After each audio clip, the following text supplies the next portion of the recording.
Управление идет всегда по любым проблемам в одной и той же алгоритмике. Есть некая истина, которую знают только посвященные. И есть некая ложь. Для того, чтобы народ или толпа не вышла на эту дилемму, как это или это, вот эта ложь разбивается всегда на две лжи. Ложь номер один и ложь номер два. И, соответственно, вот сюда помещается народ.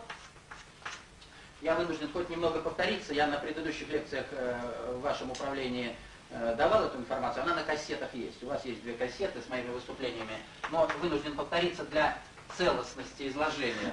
Так вот, народ вот здесь. Значит, посвященная элита, 3000 лет назад узурпировавшая систему управления, она находится вот здесь.